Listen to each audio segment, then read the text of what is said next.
everybody. It's Jerry from the Military Collectible Shop.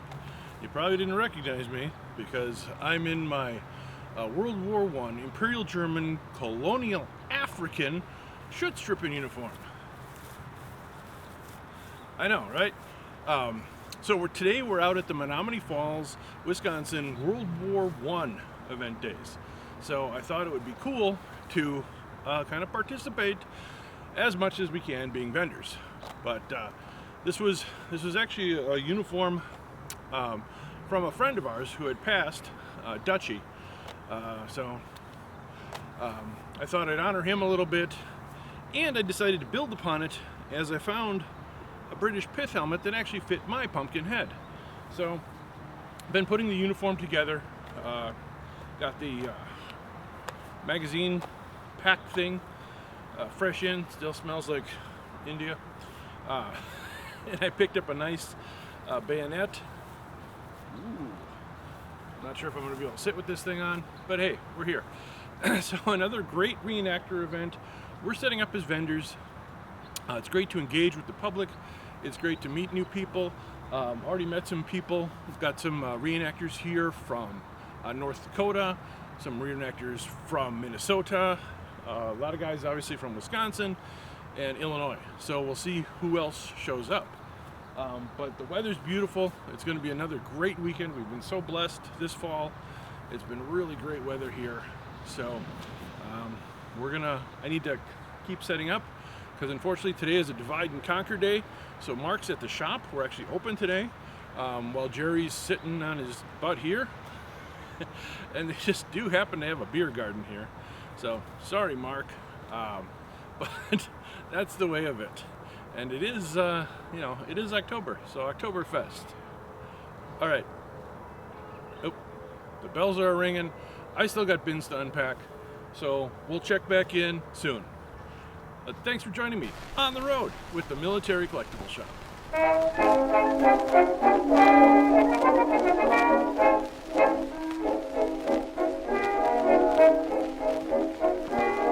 We come from every quarter, from the north, south, east, and west, to clear the way to freedom for the land we love the best. We've left our occupation and home so far and dear, but when the going's rather rough, we raise a song of cheer. Good morning, Mr. Zip, Zip, Zip, with your haircut just as short as mine. Good morning, Mr. Zip, Zip, Zip, you're surely looking fine. Ashes, ashes, and dust to dust, if the camels don't get to the Fatima's muff. Good morning, Mr. Zip, Zip, Zip, with your haircut just as short as, your haircut just as short as, your haircut just as short as mine. Good morning, Mr. Zip, Zip, Zip, with your haircut just as short as mine. Good morning, Mr. Zip, Zip, Zip, you're surely looking fine. Ashes to ashes and dust to dust, if the camels don't get... All right, so one of the things that's very cool about this event is that there are several collectors who display part of their own collection.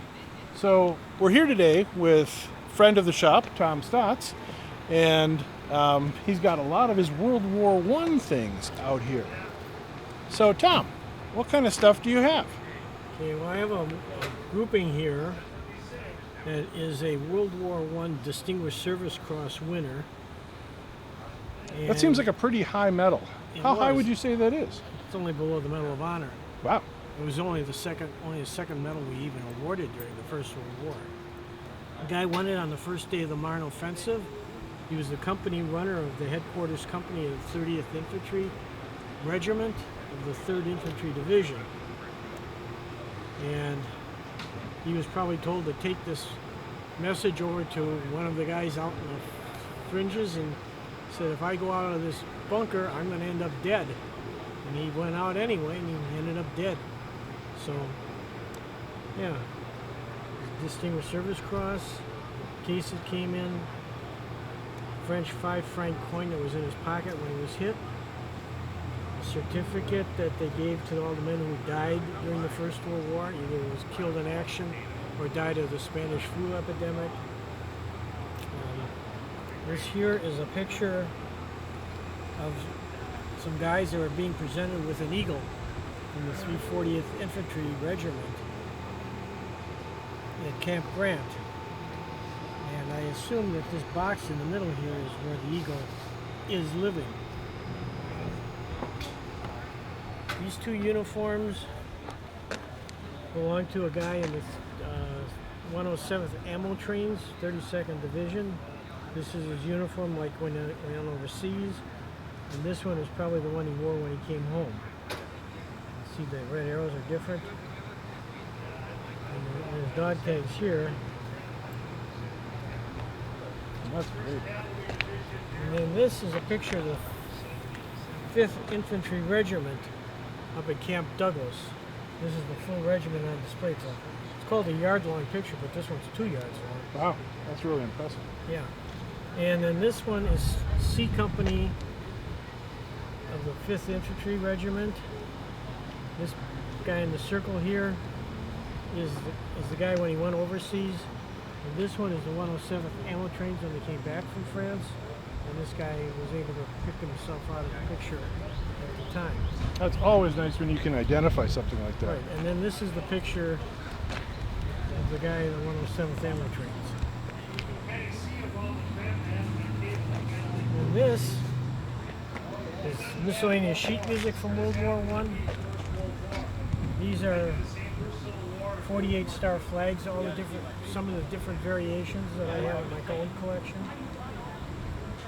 World War I songbooks. And then this is an Austrian flag on the table.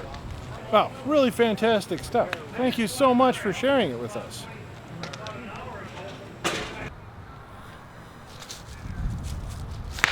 All right, so now we're going to go down and see what's happening at the battle. So it appears to be a skirmish.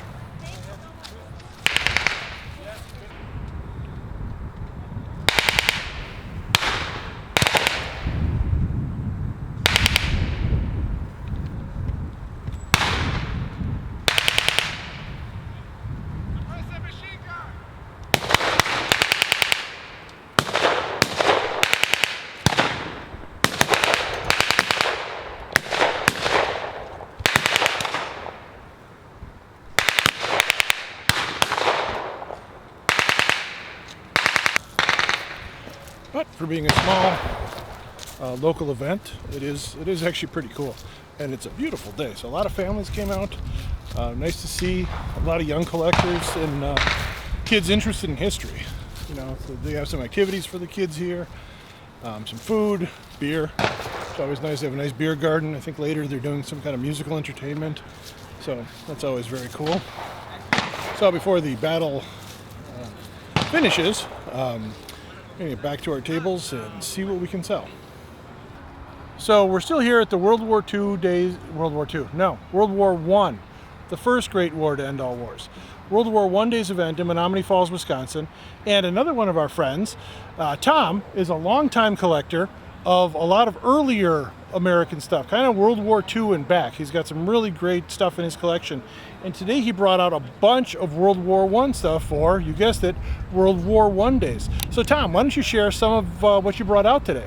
Sure. Well, what I basically have on display here for the public is basically what a typical Doughboy in First World War would have been issued.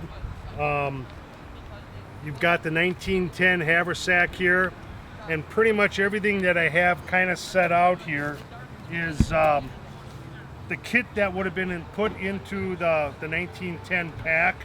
I have an unopened tin of hardtack, of which there were 2 of these.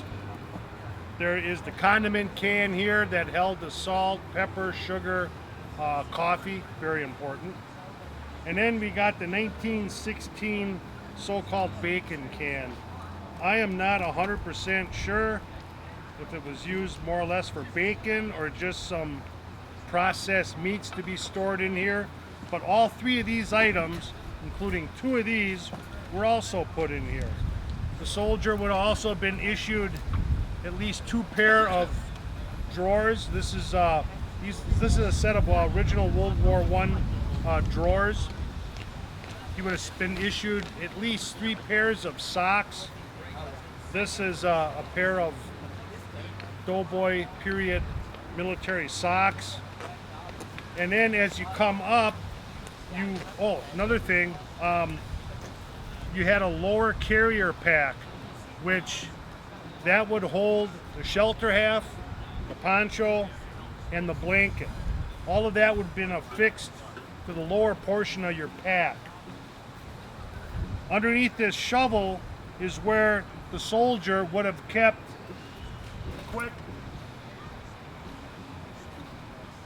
his mess kit, along with his knife, fork, and spoon. I'm missing a knife right now. That would all have been carried underneath where this shovel is. Then the shovel would have been attached and wrapped around the strap, the carrier device here. So you had one nice, neat package. Then you also had your cartridge belt. This is the model 1917 cartridge belt that held each pouch carried 2 clips of 30 caliber ammunition for a total of 100 rounds. He would also have his 1910 first aid kit with his bandage pack stored inside. Then he also had his canteen, which was also from 1910. Basically, the U.S. Ordnance Department, this was one of the first modular systems that the soldiers could use in the field, that they could dress, put it on, and they would have everything they would need to be on a campaign. It was designated the model 1910. This basic pack was very similar to what they used in World War II, but it was for one soldier. He would put it on and he would be ready to go. The shelter half, the way the shelter half worked, it was a half, like it says, shelter half. You'd partner up with another soldier, take his shelter half, and you'd make yourself a pup tent. You were also issued, I believe, a single tent stake along with tent poles, and it was a buddy system. You'd partner up with someone to make your shelter. Yeah, I'm going to pause there. Another important item that the Doughboy was issued were these so-called field shoes.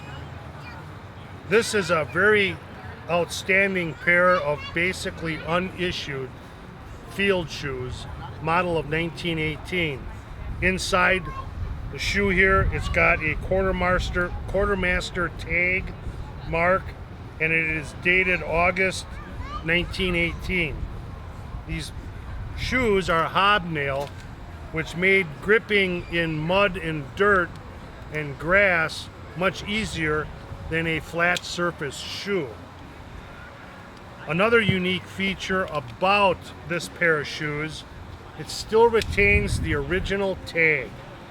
This tag, which was affixed to the shoe, gave the soldier instructions that were critical on how to prepare his shoes to be used. And real briefly, it says, caution, shoes must be of correct fit.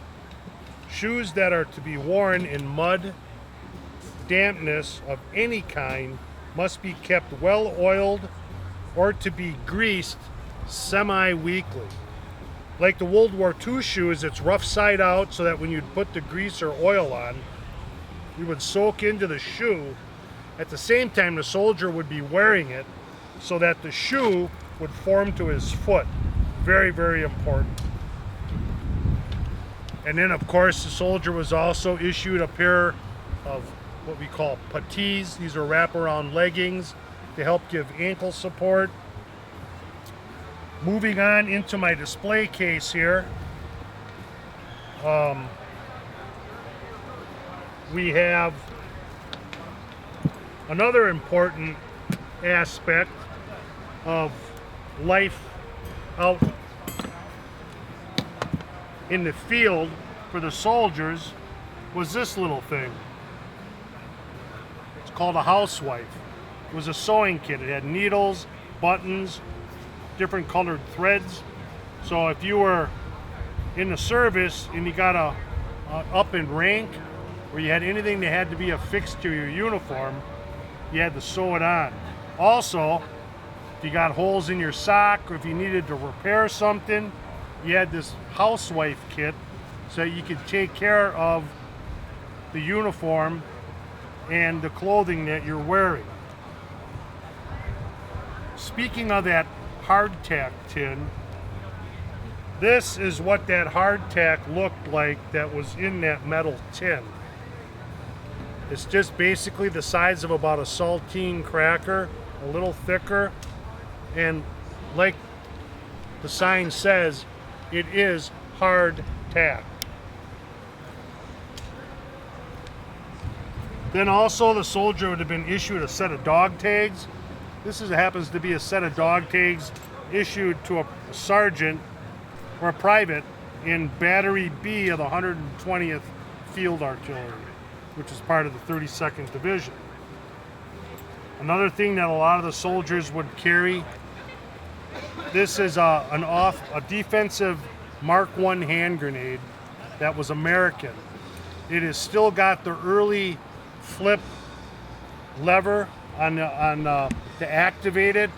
They found out real quick in combat this device was too safe. There were too many requirements to activate the grenade. So what the soldier would do in a panic, he'd pull the pin, throw it, and if he didn't move this lever to the side to activate the fuse, he was basically throwing a grenade that a German could pick up, ignite the fuse, and throw it back. There were over 4.5 million of these sitting in France when they found out this problem. They were all sent back stateside, and the bottom line is this grenade, they modified the fuse system and they put a spoon system here for the safety device. But basically, this grenade body was used extensively in World War II, especially the Marines and soldiers that fought early in the Pacific, Guadalcanal, New Guinea, places like that. And then another thing I have of interest here for some people perhaps, this is the British build. This was the British version of our hand grenade. This was the type of grenade that a lot of our American doughboys used, along with the French one. The interesting thing about this is a relic. This was dug up in the Ypres battlefield area off of Hill 289. It was a souvenir I brought back on my trip back in 1999 from when I was over there for the Normandy anniversary. And then there's an assortment of edged weapons, side knives, the famous tri-blade trench knife, the model 1917. A lot of these you'll see photographed with the soldiers in the trenches. This is the French Allion Mark I knuckle knife that was made in France, issued to the doughboys. And then another one that saw very widespread use, the bolo. A lot of members of the 32nd Division, I have numerous photos where you'll see these affixed to the cartridge belt and used for utility work mainly, clearing brush, making fortifications, and worst case scenario, it would make for one hell of a deadly fighting knife, or machete even. We got an assortment of what we call cigarette lighters. Some of them call them trench lighters, but actually I think the trench lighter was a little different. These two here are American. These two here are French. And then this one here I believe is a German period First World War cigarette lighter. This is the uniform of a soldier. His name was Ralph Domsack, Company C, 128th Infantry, 32nd Division. It's in very good shape. It has somewhat of an unusual styled divisional insignia that over time it's It's getting a little bit disheveled at the front, but it's a very interesting, I've never seen another one. This is a very unique style patch that's 32nd Division. The other thing that is interesting about this tunic is if you look, this soldier, you've got the service stripes. He never was issued a discharge stripe. Instead, the collar insignia is stamped honorable discharge. I believe that was only done for a short period of time, and then eventually they were issued a colored discharge stripe that would have been on this side of the sleeve. An interesting thing, you can see the gas mask bag is also ID'd to a 32nd Division soldier. Not the same gentleman that wore the uniform, but the way I have it hung, this is exactly how they would have worn these masks. In the front of the chest, they didn't wear it like a haversack. On the back here, there's a string. That string you see would be affixed around the body of the soldier so that this gas mask bag would hold snug to the chest. So if he was in a crouching position, the gas mask bag wouldn't be bouncing on the ground or be a distraction. But this was a key part of any soldier of any nation. If you didn't have a gas mask, you were in deep trouble. And you can see this guy had a little sense of humor. In red letters it says, "Need thee every hour." And I've seen that slogan on other gas mask bags from different divisions even. Then moving over here, we've got two of the standard service rifles issued to the Doughboys. The model 1903 Springfield. This one is dated May of 1917. We also have the model 1917 Infield. This one is made by Remington. It was barrel dated of March of 1918. So this gun here theoretically could have been early enough produced that this thing could have seen service in France. Many of the National Army divisions were not issued the 03, they were issued the 1917 Infield.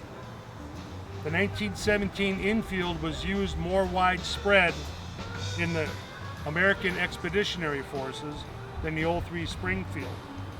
The movie Alvin York with Gary Cooper, it shows him in the Meuse Argonne where he single-handedly captured the 132 Germans.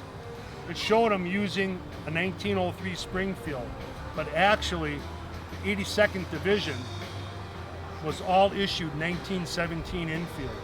And he actually used the 17 Infield to do that deed where he captured the 132 Germans. But these have got some most beautiful, what we call trench art, inscribed on these lids. This one here, the inside of the lid is marked 67th Company, USMC, 1st Battalion, 5th Regiment, 2nd Division. Unfortunately, this set, as nicely engraved as it is, it does not have the soldier's name on it. So I won't be able to really find out who carried that.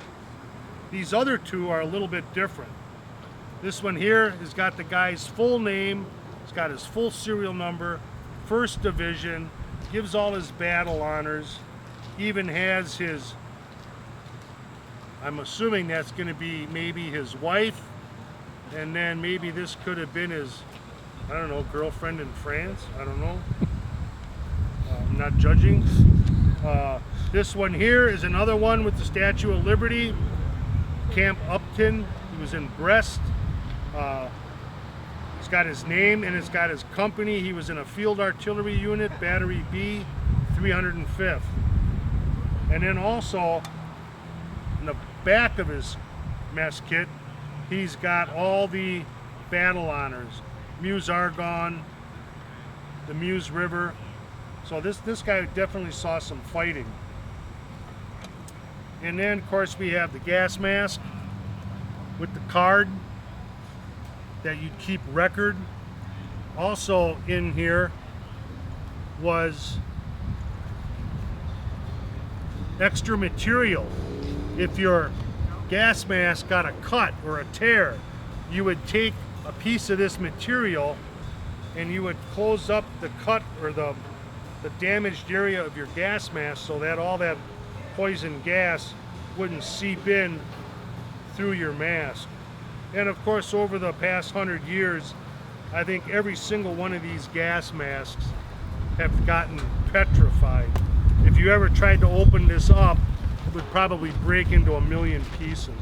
But I put it out here, opened up like this, for the public to get an idea of what the gas mask looked like that they used in World War I. Here we have an assortment of U.S. military helmets.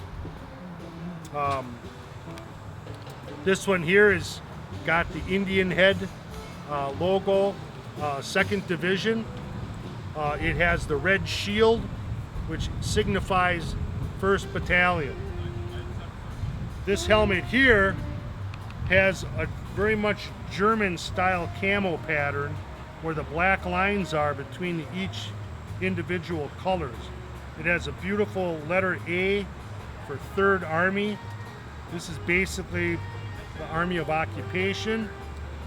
And then there's this musette bag, has the gentleman's initials, his 3 6-month service chevrons each, and then also inscribed is the letter A matching the helmet.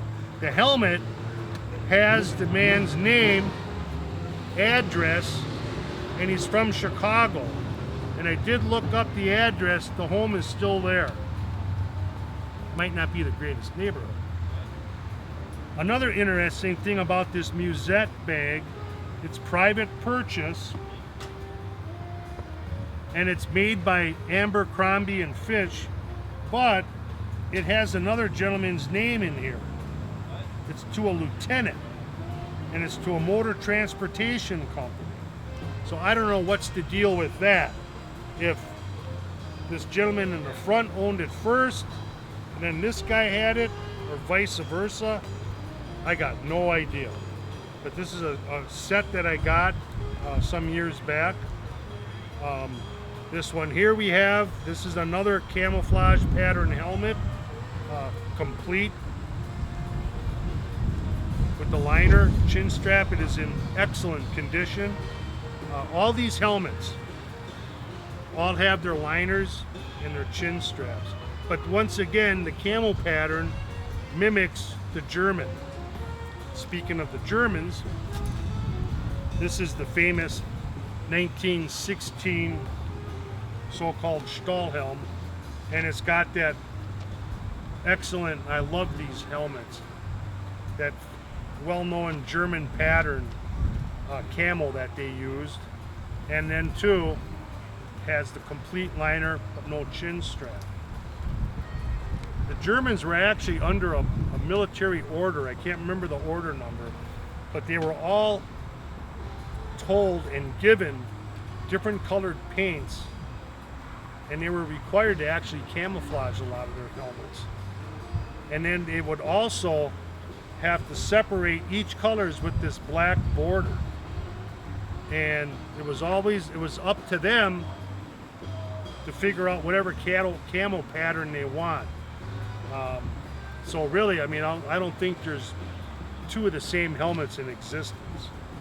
The thing is, when you watch a lot of the World War I videos, that's all black and white, and you cannot really see the fact that the helmets were camoed.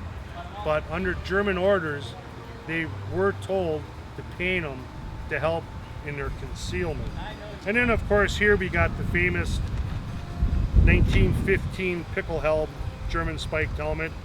It's made with the pot metal finish. By 1915, things were getting a little hot in the front, and by that I'm talking not weather-wise. But they found out, yeah, that nice shiny brass is great for parades, but for combat, so they used this pot metal and used that grayish color And also, I think it will also help cut down on the cost. Last but not least, in this little display, this is an extremely rare French Adrian helmet with the American shield and wreath. Now, the gentleman I bought this from thought it was issued to the black African troops that were fighting under the French command, but were Americans. That's not the case. This is the insignia for the American Field Service. These were American volunteers. Many of them were graduates from all the Ivy League colleges out east. In fact, the University of Madison had a contingent of volunteers that entered the service under the French to be non-combatant ambulance or munitions drivers. And this shield was given to the American volunteers by the French officers who took up a collection, story I'm told, and these were made up by some jeweler, I believe, in Paris. When they got them made, they brought them back, and several of the so-called sections, field sections, were given these as a token of appreciation for volunteering to come to France and serve, but they were non-combatants. That is the service that the famous writer Ernest Hemingway, he was in the American Field Service, but he was in Italy. This is France. Last but not least, which I try to tell many of the youngsters and young people that are coming here today, we kind of have a tendency to forget whether we're doing World War I, World War II, doesn't matter the war. This here is a Western Union telegram sent to a mother in Rhinelander, Wisconsin. This is a photograph of her son. And if you saw this photograph, he looks about 15 or 16. But Walter Everson, as young as he looked, held the rank of sergeant. He was in Company F of the 127th Infantry Regiment, and this Western Union telegram reads as follows. Miss Sophie Everson, 1118 Eagle Street, Rhinelander, Wisconsin. Deeply regret to inform you that it is officially reported that Sergeant Walter Everson, Infantry, died October 16th from wounds received in action. I don't know how many of these Western Union telegrams exist from World War I. I've never seen any. I've seen some from World War II, Korea, even Vietnam, but nothing from World War I. I guess the point I have to make, this young sergeant was one of over 2,250 soldiers of the 32nd Division that died in the Great War. And to me, this is really what it's all about. We can't lose fact that we appreciate all this stuff. We collect it for a lot of various reasons. But the one thing we shouldn't lose sight of the fact is when this stuff was all made, it wasn't for people 100 years later to collect it. These were tools, equipment, life-saving equipment used in some of the most darkest times in world history. All right, thanks, Tom. No, that is really super. That was a great presentation, and again, really meaningful, especially with the, and that is actually the first World War I telegram that I have seen. So, and again, remembering, who these guys were and what they did for us in our country and the world, back then is so important. And it's so important to get out at events like this. Yeah. And to share this information. I mean, the kids who came by today, none of them have ever seen this kind of stuff. I mean, you don't get to see this in museums. They're barely teaching it in schools. Right. And, so it's really important to, as collectors, to help share the history and kind of we had some 20 groups of grade school, middle school students come to this event Friday, Oh, right, yeah. and they were all very interested, and I think it went well, very well. Yeah, so it's really important to keep sharing the knowledge of this and keep kind of the domino effect, you know, keep the stories going of these brave soldiers, you know, who did all this stuff for us, you know, keep saying their names, keep showing their pictures, because it's really important of why we're still here and why we are who we are. So that's such an important aspect of this hobby and of history, you know. So again, thanks, Tom, for taking the time. You A bet. fantastic collection. Thanks for bringing it out, you know, to the World War I days. We're happy that you're here. And thanks to all of you See you next year. for joining us. Yeah, exactly. At the same time next year. If you ever get a chance to get out in Wisconsin in October, it's either cold or really hot. So that's kind of what we got. But thanks for joining us, the Military Collectible Shop on the road.